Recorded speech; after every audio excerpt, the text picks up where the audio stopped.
I think people truly forget what it means when you say Jesus died for our sins. And I think a lot of religion and religious people take this very literally.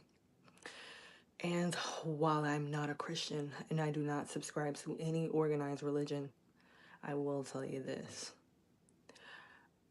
Religion is also a spirit too. There's a spirit attached to religion. Religion is also a program. Religion is also something that people set up their altars to. Religion is also one of those things that people idolize, which is why I feel like there's a cult-like following behind it. So much so that people don't even ask questions.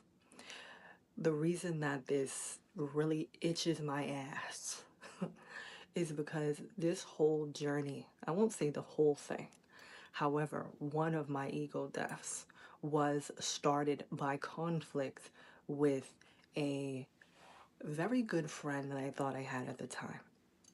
This person was considered my best friend.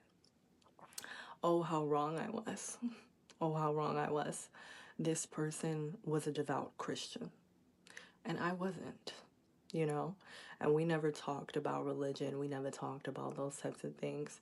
However, it would be times where, I would say, oh, your birthday's coming up. You're an Aquarius. And he would say things like, I'm not an Aquarius.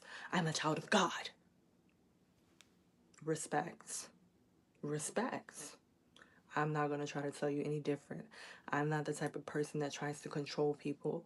Also, if you feel offended by something that I'm saying to you, you got it. I'm not going to ever call you that again. My bad. I'm not going to argue with nobody about nothing. However, the reason that this started one of my journeys into purpose was because I could always see in the spirit ever since I was a little girl, right? And at the time when we were friends, I was definitely finding my way in the world. This person was a little bit older than me. And I remember them saying something to me because I liked the post on Instagram, and it was about, one of my friends who sold like Florida water. And he was like, why are you liking that post? And I was like, excuse me? And he was like, yeah, why are you liking that? And I was like, because this is my friend and I'm supporting her business. And he was like, well, I don't like that. And I was like, well, you ain't my daddy, so I guess you won't have to take that up with somebody